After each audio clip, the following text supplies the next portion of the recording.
창세기 28장 10절부터 22절 말씀까지 같이 한 목소리로 합독하도록 하겠습니다.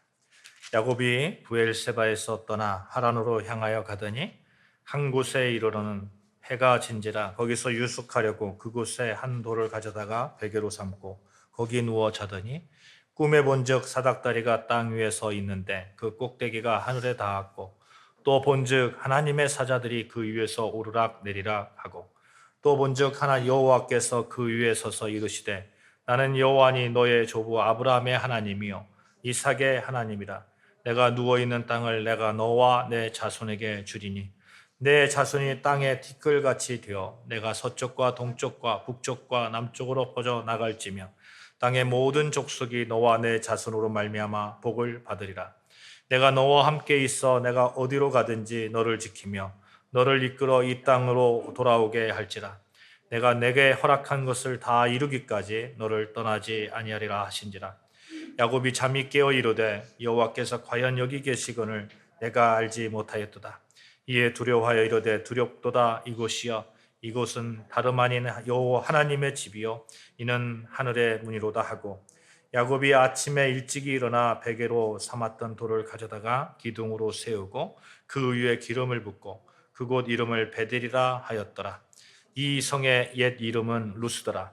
야곱이 서원하여 이르되 하나님이 나와 함께 계셔서 내가 가는 이 길에서 나를 지키시고 먹을 떡과 입을 옷을 주시어 내가 평안히 아버지 집으로 돌아가게 하시오면 여호와께서 나의 하나님이 될 것이요 내가 기둥으로 세운 이 돌이 하나님의 집이 될 것이요 하나님께서 내게 주신 모든 것에서 10분의 1을 내가 반드시 하나님께 드리겠나이다 하였더라. 아멘. 요즘 비가 참 많이 오죠. 여기저기서 비로 인한 그 피해 소식이 들립니다. 이렇게 많은 비가 올 때에 우리가 해야 하는 것이 있어요. 몸의 건강을 지키는 것이고 비로 인한 피해를 입지 않도록 안전에 유의하는 겁니다. 여러분 이 장마철에 더욱 하나님 안에서 안전하고 건강한 그런 신앙생활 하시기를 주님의 이름으로 축원합니다. 아멘. 어떤 환경이 우리에게 주어지든지 간에 하나님은 충분히 우리를 보호하시고 아무리 나쁜 환경이라 할지라도 그것을 선하게 바꾸어 주시는 하나님의 은혜가 우리 안에 넘치기를 바란다 하는 것입니다. 오늘 아침에 여러분도 봐서 아시겠지만 교회 와서 보니까 물이 흥건하게 있는 거예요. 물이 흥건하게 쌓여 있습니다. 지난 목요일에도 한참 비가 많이 왔었잖아요. 여기저기 물이 새는 겁니다. 문제는 빗물이 새는 것뿐만 아니라 교회에 전기가 들어오지 않는 거예요.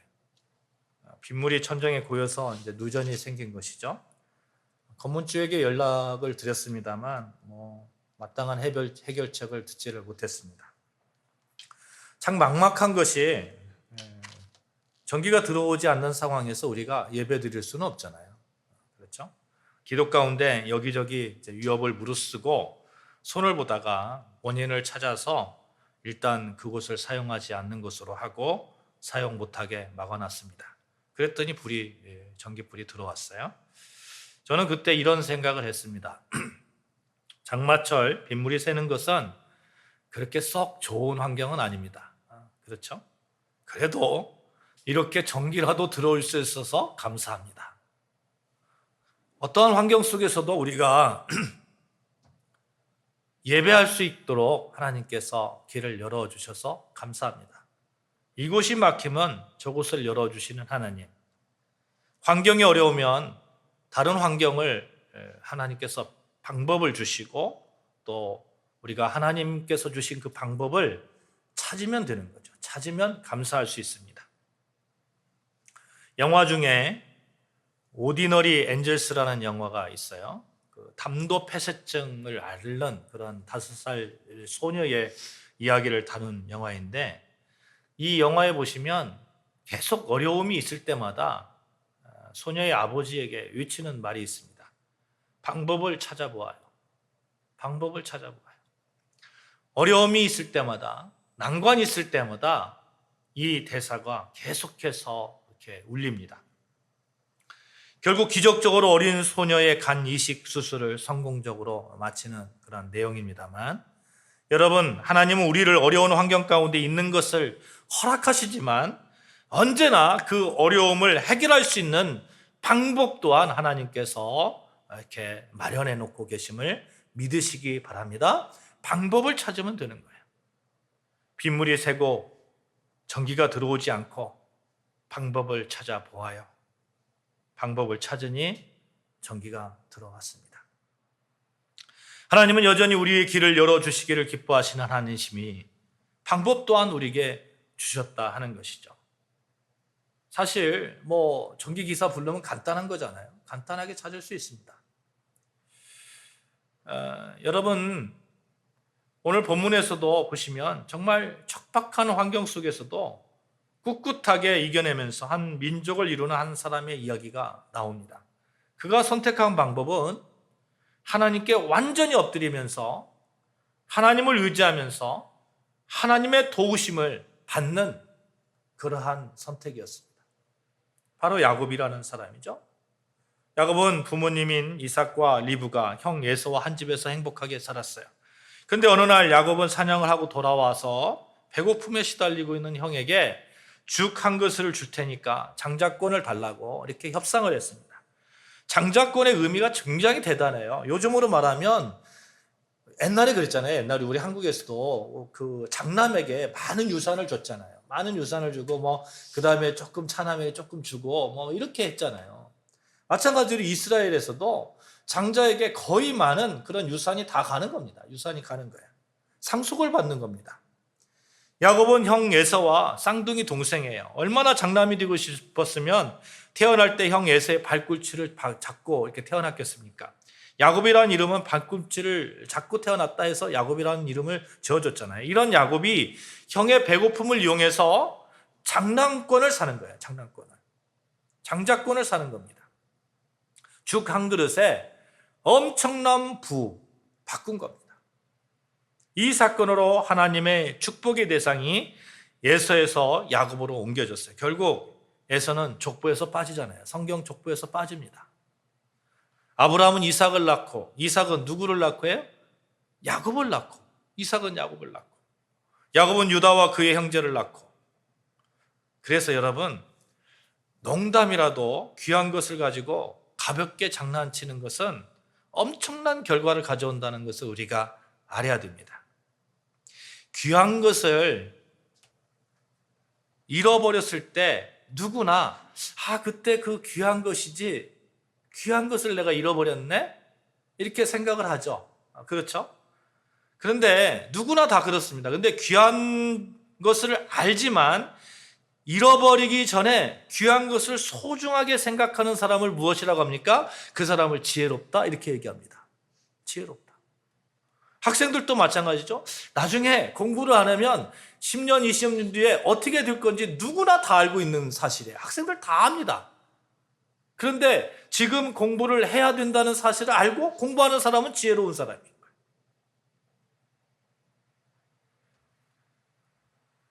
어쨌든 장자권에 대한 의미를 뒤늦게 깨닫게 된 에서는 동생 야곱을 죽이겠다고 덤빕니다. 할 수 없이 야곱은 도망쳐야 했어요. 외삼촌 나반이 살고 있는 밧다마라름으로 정처 없이 떠나야 했습니다. 밧다마라름은 평야지대예요. 유브라데스 상류 지역입니다. 참 잘 사는 곳이에요. 근데 그까지 가는 그 길이 굉장히 광야의 길입니다. 아마도 야곱은 이곳을 향하는 건 멀고 그런 낯선 길에서 혼자서 굉장히 외로웠을 거예요. 혼자서 도망하고 있다고 한번 생각을 해보세요. 외롭고 서럽고 무섭고 떨리고 이런 마음이 들지 않겠습니까? 야곱은 그렇게 정처 없이 걷다가 밤이 되었습니다. 그가 있는 곳은 낯설고 두려운 광야입니다. 야곱이 나중에 애굽을 갈 일이 있거든요. 근데 애굽에서 애굽 왕에게 자기 자신을 소개할 때 이렇게 소개합니다. 내 나그네 길의 세월이 130년입니다. 나는 정말 험악한 그런 나그네 세월을 보냈습니다. 이런 얘기를 하거든요. 이 야곱이 얼마나 그런 그 인생의 여정 가운데 어려움을 겪었냐 하는 것을 얘기하고 있습니다만, 그 첫 출발점이 어디냐면 그 에서로부터 쫓겨나서 도망해서 그 광야에 있는 그 길이거든요. 얼마나 외롭고 힘들고 잘 먹고 잘 살다가 어머니에게 그렇게 사랑을 받다가 어느 날 갑자기 도망자의 신세가 되었습니다. 여러분, 우리도 어쩌면 마찬가지 않겠어요? 엄밀하게 말하면 여러분과 저 나그네와 같은 삶을 살고 있는 거죠. 굉장히 사랑을 받고 굉장히 행복한 것 같은데 어느 날 문득 자기 자신을 돌아보면 외롭게 있는 자기 자신을 발견하기도 합니다. 인생의 무서운 밤을 맞이할 때도 있고, 아무리 앞뒤를 살펴보아도 도울 자가 없을 때도 있고, 때로는 인생을 절망케 하는 밤도 찾아오고 외로운 밤도 찾아옵니다. 이 땅에 살아가는 모든 사람은 야곱과 같은 나그네의 삶을 살고 있다 하는 거죠. 척박한 환경 누구나 가지고, 두려움 누구나 가지고, 시간의 흐름에 살면서 미지의 시간에 대한 그런 두려움이 있습니다. 여러분, 내일 어떻게 될까, 모레 어떻게 될까 두려움이 있잖아요.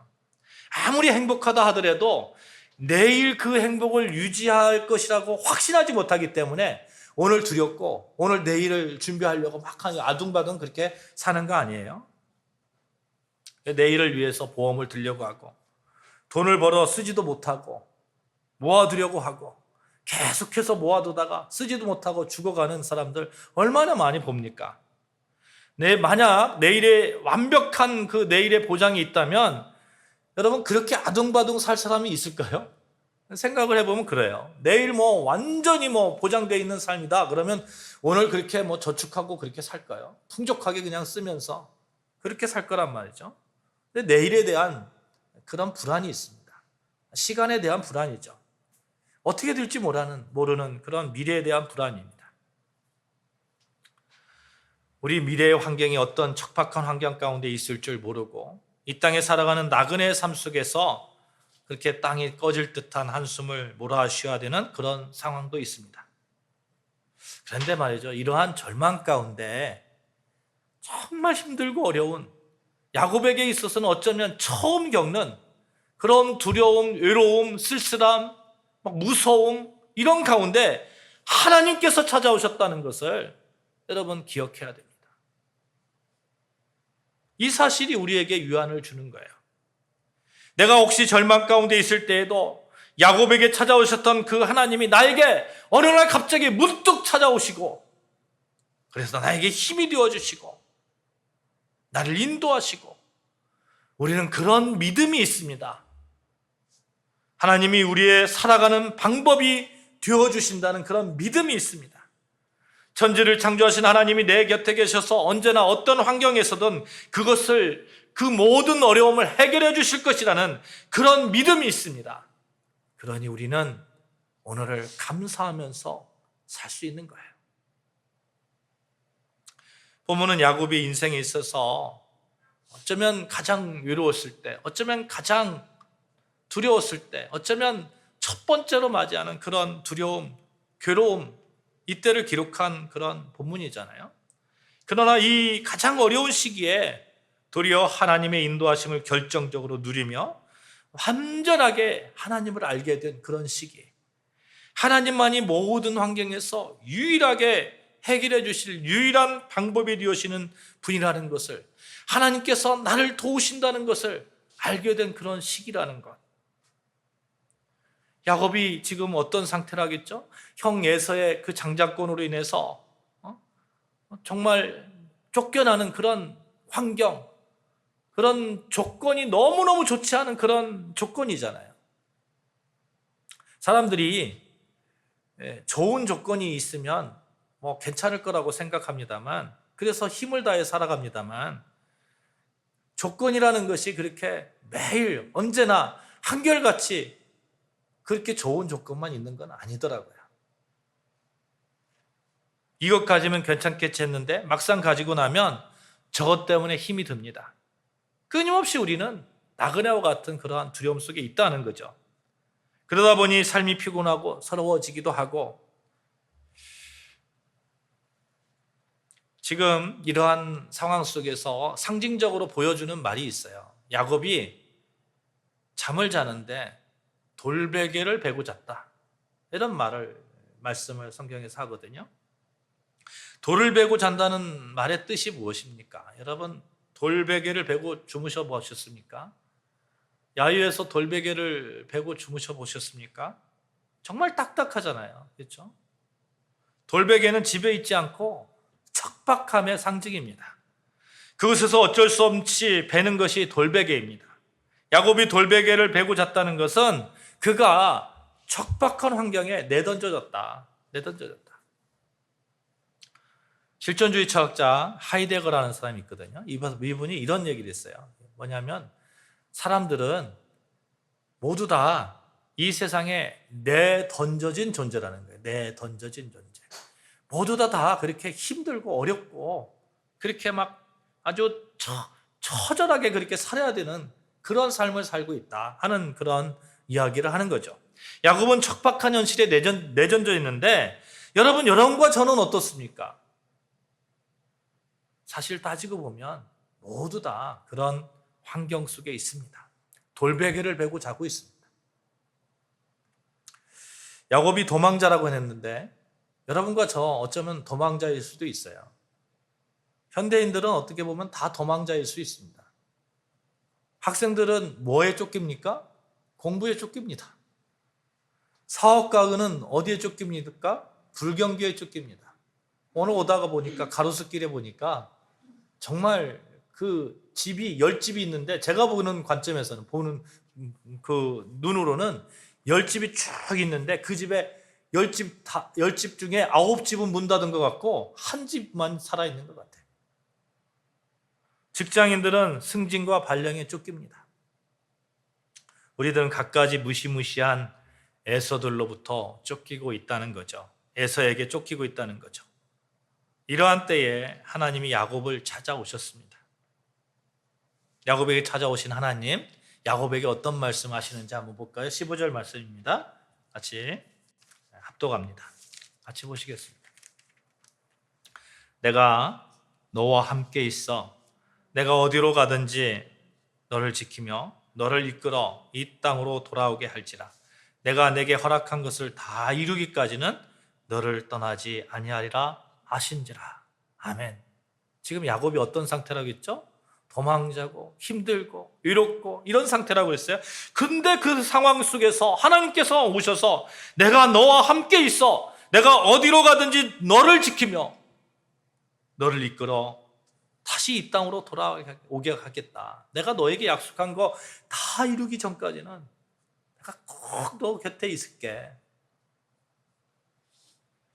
하나님이 야곱에게 어디로 가든지 함께하고 너를 떠나지 않고 너를 지키겠다고 말씀하시는 그 하나님의 약속, 끝까지 포기하지 않고 너를 지키겠다는 그 하나님의 약속, 너와 함께하겠다. 임마누엘 하나님, 그렇죠? 우리와 함께 하시는 하나님, 끝까지 책임져 주시는 하나님. 임마누엘이라는 뜻이 무슨 의미입니까? 나와 함께 하신다, 우리와 함께 하신다, 그런 뜻이잖아요. 그 뜻의 깊은 내면이 뭐예요? 너를 책임져 주겠다는 거 아니에요. 너를 책임져 주겠다, 끝까지 지켜주고 끝까지 이루어 주시겠다는 하나님의 약속이 여러분과 저 가운데, 우리 아름다운 교회 가운데 있습니다. 아주 몇 년 전에 제가 차를 타고 가다가 약간의 시비가 붙었어요. 그런데 시비 붙은 사람이 좀 까칠한 사람이었어요. 살짝 긴장이 되더라고요. 근데 그런 긴장 가운데 제 옆을 이렇게 보니까 딸아이가 있었습니다. 그때 딸아이가 초등학생이었는데 그럼에도 불구하고 든든하더라고요. 든든해요. 누군가 내 옆에 있으면 든든해요. 초등학생 딸이 옆에 있어도 든든한데 하물며 천지를 지으신 우리 하나님이 임마누엘, 우리와 함께 하시겠다는 그 약속이 우리와 함께 하는데, 하나님은 야곱에게 이렇게 약속하셨어요. 함께 있어줄게, 늘 지켜줄게, 내가 너를 지켜줄게, 내가 너의 환경 가운데 방법이 되어줄게. 하나님은 여러분과 저에게 이렇게 말씀하십니다. 내가 너와 함께 할게. 내가 너를 지켜줄게. 내가 너의 환경 가운데 방법이 되어줄게. 여러분, 세상에 어느 누가 나의 안전을 지켜주겠습니까? 오직 하나님이십니다. 오직 하나님만이 우리의 안전함이고 하나님만이 우리의 방법이 됩니다. 세상에 어느 누가 우리에게 완벽한 방법을 주겠습니까? 임마누엘, 하나님과 함께하는 그 힘이 참 대단한 것 같아요. 영국 시인으로서 우리에게 황무지라는 제목으로 시가 알려진 그런 엘리엇이라는 사람이 있잖아요. 그 사람의 시 가운데 이런 시가 있어요. 항상 당신 옆에서 걷고 있는 제3자는 누군가? 세워보면 언제나 당신과 나 둘뿐인데 내가 이 하얀 길을 내다보면 당신 옆에는 언제나 또 한 사람이 갈색 망토를 걸치고 소리 없이 걷고 있다. 두건을 쓰고 있어 남자인지 여자인지를 알 수 없으나 하여간 당신 곁에 서 있는 그 사람은 누군가?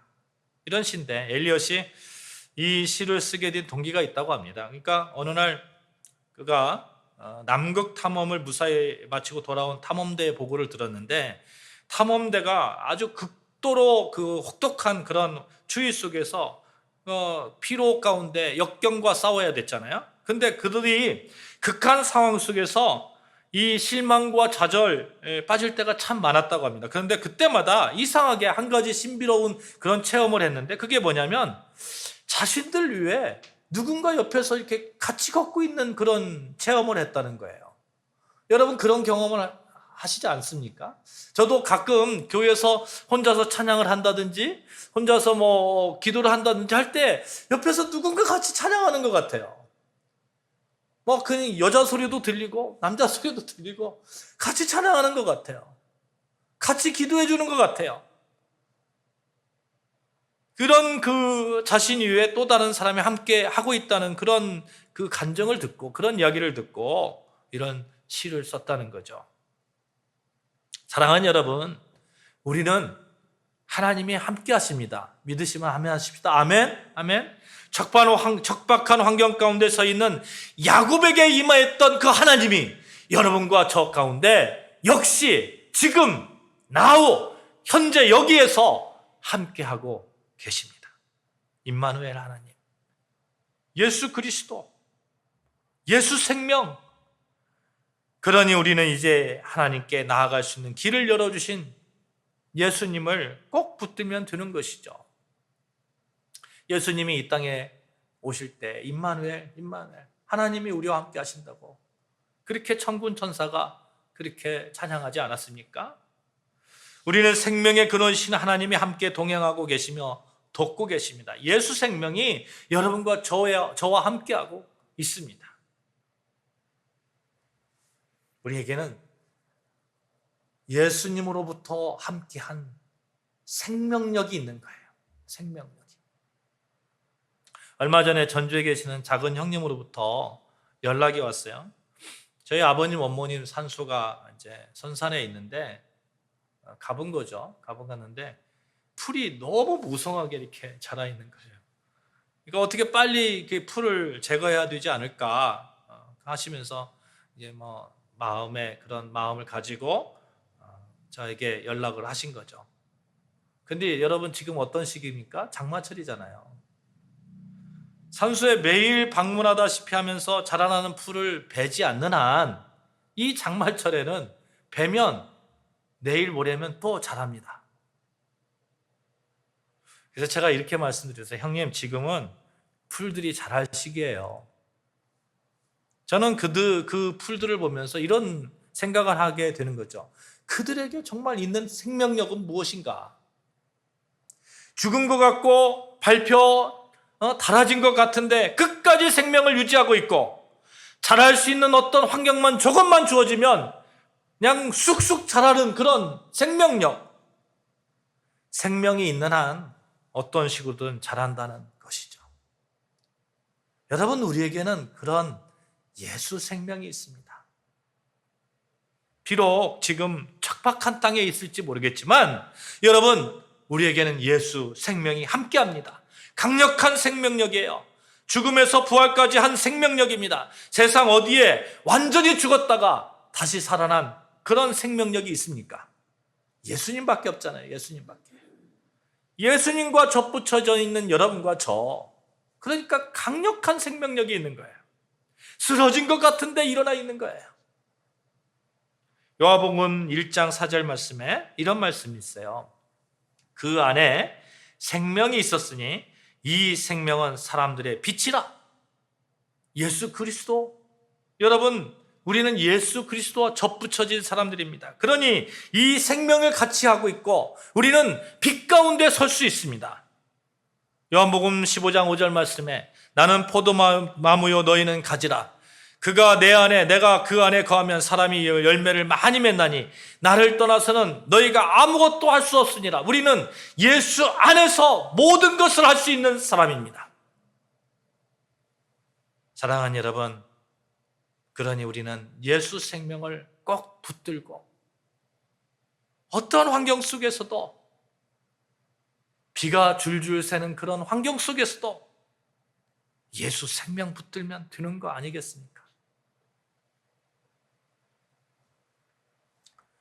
그러면 하나님께서 예수 생명 안에 있는 여러분에게 어떤 환경 속에서도 내가 너를 지켜줄게, 내가 너의 방법이 되어줄게 말씀하시고 끝까지 우리 곁에서 우리를 지켜주실 것입니다. 그래서 우리는 이런 생각을 해야 합니다. 나는 예수 생명 안에 있으니 그 어떠한 환경도 결국에는 나에게 비옥한 땅이요 적당한 빗줄기요 가장 찬란한 햇볕이다. 그러면서 우리는 감사의 삶을 사는 것이죠. 이 척박한 환경 속에서 우리는 감사할 수 있는 것입니다. 왜요? 이 척박한 환경에 사실은 가장 하나님을 만날 수 있는 가장 감사의 그런 시기이기 때문에 그렇습니다.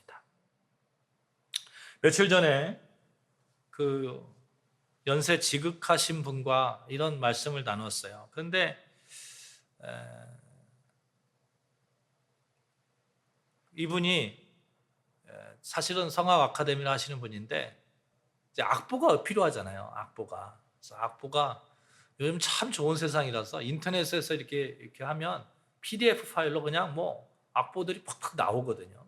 근데 우리가 여러분 뭐 음악 하시는 분도 계셨습니다만 악보를 사려면 옛날에 어디 갔어야 돼요? 명동 그 대한음악사 털털거리면서 갔어야 되잖아요. 근데 요즘 그런 시대가 아니라는 거죠. 그냥 뭐 이게 아이패드나 뭐 얼마든지 컴퓨터나 이런 걸로 다운 받을 수 있습니다. 참 좋은 세상입니다. 제가 이렇게 얘기하면서 옛날에는 악보를 사려고 하면 명동에 있는 대한음악사에 가서 사야 했는데 지금은 필요하면 인터넷에서 얼마든지 다운받을 수 있으니까 참 좋은 세상입니다. 이렇게 좋은 세상인데 건강하게 사셔야 됩니다. 그러면서 일찍 죽으면 이 좋은 세상 많이 누리지 못하니까 좀 억울하지 않겠어요? 그랬더니 이분이 이런 말씀을 하시는 거예요. 세상이 계속해서 더 좋아질 건데요? 계속해서 더 좋아질 건데요? 그러니 가장 좋은 삶은 지금 현재 오늘 감사하면서 사는 삶입니다. 이렇게 말씀하시는 거예요, 그분이.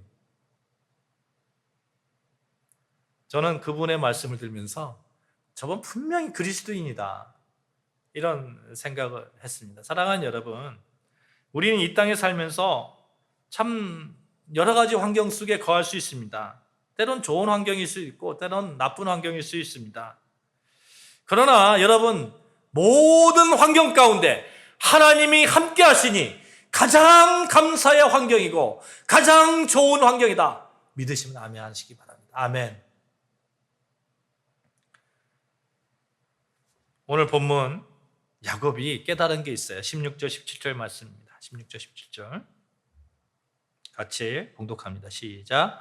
야곱이 잠이 깨어 이르되 여호와께서 과연 여기 계신건을 내가 알지 못하였도다. 이에 두려워하여 이르되 두렵도다 이곳이여 이것은 다름 아닌 하나님의 집이요 이는 하늘의 문이로다. 아멘. 야곱이 이 사실을 깨달은 게 어디입니까? 척박한 땅이잖아요. 이 척박한 땅 가운데서 여호와 하나님이 함께 하시는 그곳이 어떠한 곳이라도 하나님의 집이요 하늘의 문이로다. 하늘의 문이로다. 하나님을 체험하고 보니 자신이 현재 있는 이곳이 하나님의 집이요 하나님께 바로 나아갈 수 있는 하늘의 문이라는 것을 고백하고 있는 것이죠. 그래서 여러분, 우리가 어디를 가든지 무슨 환경에 있든지 이곳이 천국이고 이곳이 하나님과 가장 가까이 지낼 수 있는 곳이고 또 이 환경 가운데 하나님이 나와 함께 하시니 내가 천국의 삶을 살고 있구나 하는 그런 감사의 믿음의 식구들 다 되시기를 주님의 이름으로 축복합니다. 아멘. 우리가 찬양하는 그런 찬양 있잖아요. 내 영혼이 은총 입어 중한 죄짐 벗고 보니 슬픔 많은 이 세상도 천국으로 화도다. 슬픔 많은 이 세상도 천국으로 화도다. 높은 산이 거친 들이 초막이나 궁궐이나 내 주 예수 모신 곳이 그 어디나 하늘나라. 내 주 예수 모신 곳이 그 어디나 하늘나라. 야곱이 깨달은 이 깨달음, 여러분과 저의 믿음의 고백이 되어야 될 줄로 믿습니다. 그러면 하늘 사다리를 놓으시고 오르락 내리락 하시면서 지금도 역시 내일도 역시 여러분과 저를 안아주시고 생명력 있게 지켜주시는 그 하나님의 은혜가 우리 삶 가운데 충만하리라고 저는 믿습니다. 사랑하는 여러분, 언제나 우리의 유일한 방법 되신 성삼위 하나님을 붙들며 생명력 있게 우리가 살 수 있는 그 유일한 방법, 예수 생명을 붙들며 그렇게 믿음 생활하는 여러분과 저 삶이 되어지시기를 주님의 이름으로 축원합니다. 아멘. 우리 같이 이렇게 고백하시겠습니다. 하나님이 우리의 방법입니다. 하나님이 나의 유일한 방법이 될 것입니다. 기도하시겠습니다.